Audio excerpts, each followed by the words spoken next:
Welcome back, Star Wars fans, to episode 59 of Reynolds Reviews, and on today's episode, I finally got there. It's time to embark on the last 17. Cue the march.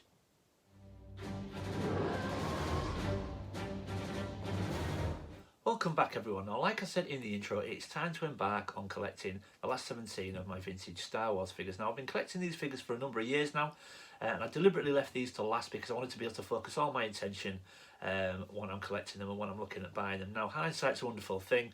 If I'd known what was going to happen to the prices in the last year or so, I probably would have collected a few before now, but that's life. I've got to have to deal with that. It's one of those things. But yeah, I broke down my collection of these 96 figures into 3 categories, which again I'll explain a bit more further into the video, and there are some significant figures in there as well, which again I'll tell you a bit more about that going forward. But without further ado, let's go look at some figures and I'll explain a bit more about what I'm talking about.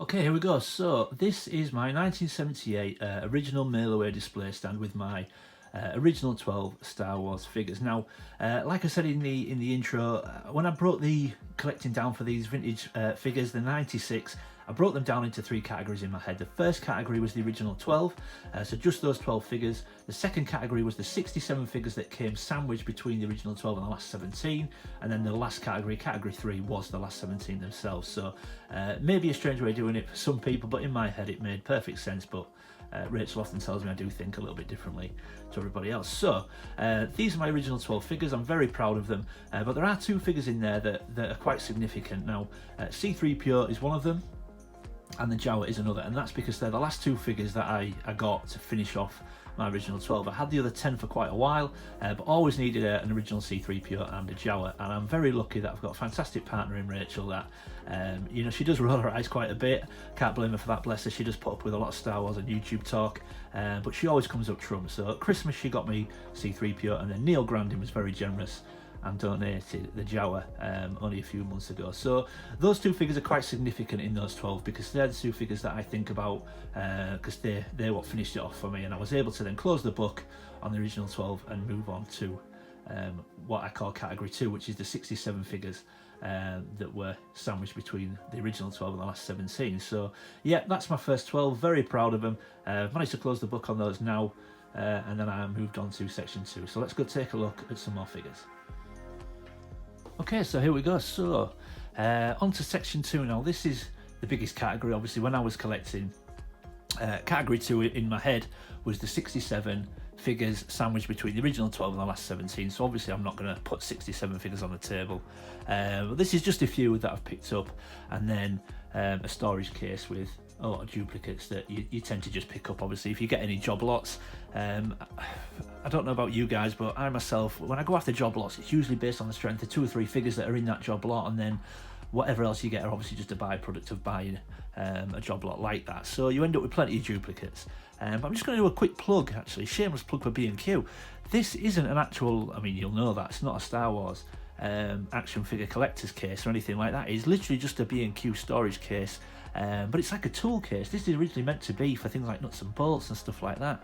And it was just an impulse buy, really. I was in B&Q looking for something else, spotted that, and I just realised that the sections in it look perfect for 3 3/4 inch Star Wars figures, and they actually are. They are a perfect size just to fit your figures in, and the good thing is they're deep enough to double up, so they're actually 2 Rebel soldiers on the top there, and then we've got a very yellow but biker scout underneath, so you can actually double up.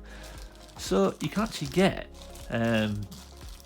32 3 3/4 inch figures into this case. You've then got smaller middle sections where they're perfect to fit your Ewoks. They go perfectly in there.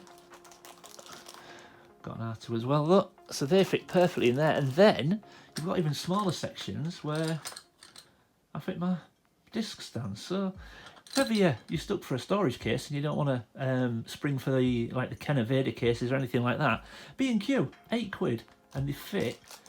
With Ewoks and everything, they will probably fit in excess of 40 to 50 figures. Fantastic. But anyway, you don't want to hear about that, you want to hear about the figures. So yeah, so 67 figures that came between. This is just a stand with a few other figures that are from that group that are between the first 12 and the last 17. But this figure is significant. Greedo. Now, it took me a long time to get that guy. I needed that one figure for quite a long time to finish off that 67. And for some reason, Greedo just became so difficult to get. Now, I could have gone on eBay and got one straight away, but the cheapest one on eBay at one point was £30, and I'm not paying £30 for that figure. I didn't really understand why that seemed to be bringing those sort of prices. It never struck me as a particular favourite. You know, things like Boba Fett or, you know, Stormtroopers, you can sort of see why they maybe go for a bit higher price, but I could never understand why Greedo was so expensive. So yeah, those 67, I needed Greedo to finish that 67 for so long, and then one came up for £15 with an offer option. Now, I should have just took it at £15 because that was still a good price considering what I'd seen, but when you see an offer option, you've got to make one, haven't you? What's the point in not? So I put an offer in for £10, and I think we settled on 11. So I got that guy for £11 in the end, and that finished off my 67. So again, really pleased to get that, and again, then I could then close the book, and that was another chapter closed, and that was only in the last couple of weeks. So hence, I am now on section 3, which is the last 17, and a bit nervous about it, but I say that, I'm actually telling a little bit of a lie. I have got one of the last 17. It's probably the most easy to obtain and the cheapest. I got it offered to me a few months ago at a very good price, so I snapped it up. You've probably all guessed it. I have got an Anakin. So I actually need 16 of the last 17. So I guess the reason why I'm doing this video now is I've been collecting vintage Star Wars long enough now to know or to feel confident enough in my own knowledge to what prices I should be paying for what figures, and I'm confident in I can navigate the last 17 confidently, and to feel that I'm not going to be paying more than what I should. But what I do want to ask everybody that's watching, if you are well on your way to obtaining all last 17, or if you currently have all the last 17,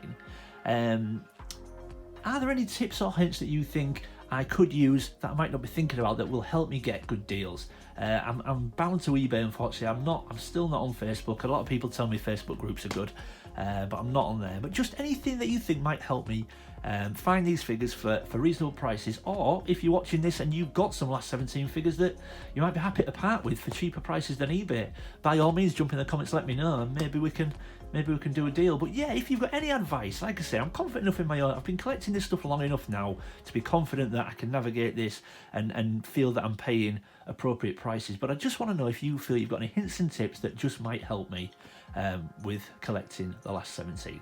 And the plan is that every time I obtain a new last 17 figure, I will do a video to update you exactly where I am, so you all know how I'm doing. It may well take a few years, but I'm going to keep you all updated, like I say, and every time I pick one up, I'll do a video, show you which one I've got, and show you which number and how close I am to finishing those. So yes, there we go, everybody. Hope you enjoyed that. If you're new to the channel, thank you for giving me a shot and stopping by. I hope you'll consider leaving a like and subscribe. If you're an existing viewer, an existing subscriber, thank you for sticking with me. I really do appreciate it. Leave any comments or questions in the comment section below. I do read everyone's comments and get back to everybody. And as always, keep collecting. I'll see you next time.